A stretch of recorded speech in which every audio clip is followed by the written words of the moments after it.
The Lord be with you. A reading from the Holy Gospel according to John. There was a Jewish festival, and Jesus went up to Jerusalem. Now, at the sheep pool in Jerusalem, there is a building called Bethesda, in Hebrew, consisting of 5 porticos. And under these were crowds of sick people, blind, lame, paralyzed. One man there had an illness which had lasted 38 years.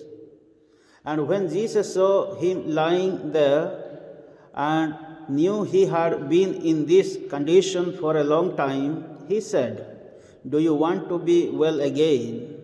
"Sir," replied the sick man, "I have no one to put me into the pool when the water is disturbed, and while I am still on the way, someone else gets there before me." Jesus said, "Get up, pick up your sleeping mat, and walk." The man was cured at once, and he picked up his mat and walked away. Now that day happened to be the Sabbath.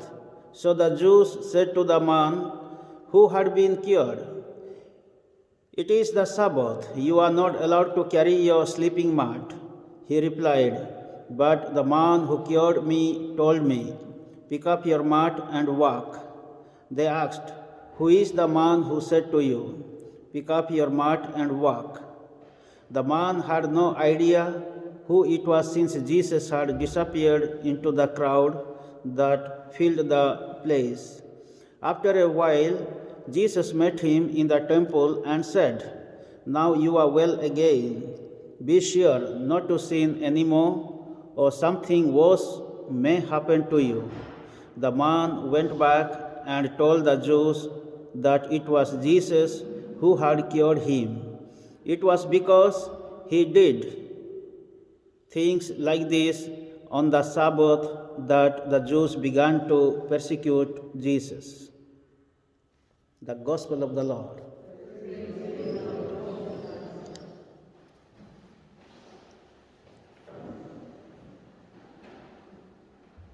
Just now we heard about the story of the paralytic person who was healed at the pool of Bethesda in Jerusalem.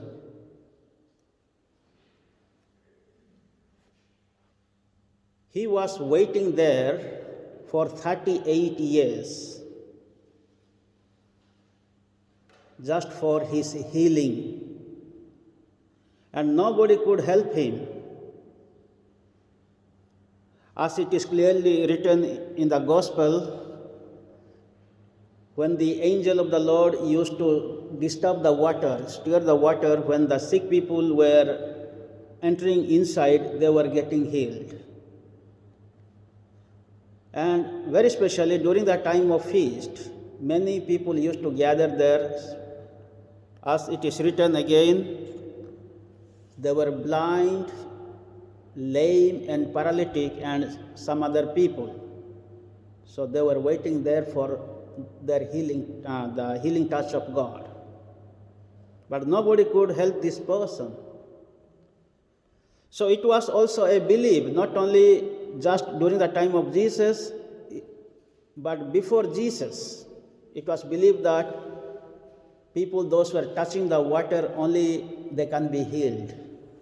So people had faith in water. Of course, they had faith in God.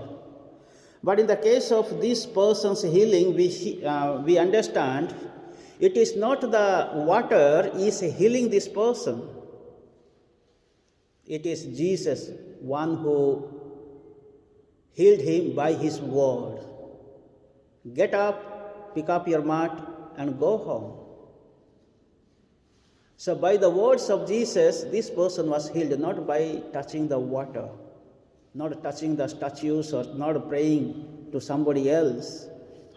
But his intention was there for healing. So this is what we need to understand today, Once we have faith in Jesus, Jesus can heal us by His word. Even though we are at home or we are outside, whether we come to church or we don't come to church, if we have faith in God, faith in Jesus, Jesus can touch our lives. Jesus can heal us. Yes, we need His presence. We need our presence also in His place. So in the first reading we heard Prophet Ezekiel saw the vision of the stream of river water coming from Jerusalem, from the temple. So wherever the water was flowing, people were enjoying their life. There was vegetation, there was enough food, there was peace, joy, happiness. And we know the symbol of water is life. Without water, there is no life. If there is no water, there is no vegetation, there is no life. So, when Jesus was on the cross, when the soldier pierced on his side, water and blood came out, the symbol of life. So, when Jesus is dying on the cross, He is giving the life to the people. Water and blood gushed out. So He gave His life to the people. Those who believe in Him, they will have eternal life. Even Jesus also said to the Samaritan woman, I am the living water. Jesus is not going to give the physical water, but He is telling, I am the living water.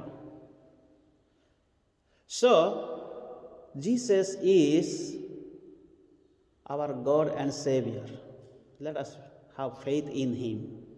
And Jesus at the end, He said to this person, sin no more. Otherwise, some worse things will going to happen. So this is the command of Jesus.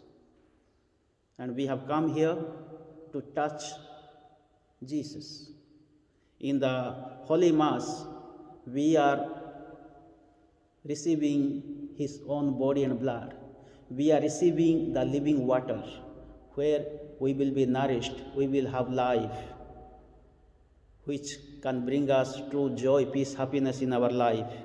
May the good Lord bless us all in this Mass, and let us experience Jesus is our healing Lord, and who is always protecting us, guiding us, and giving us life.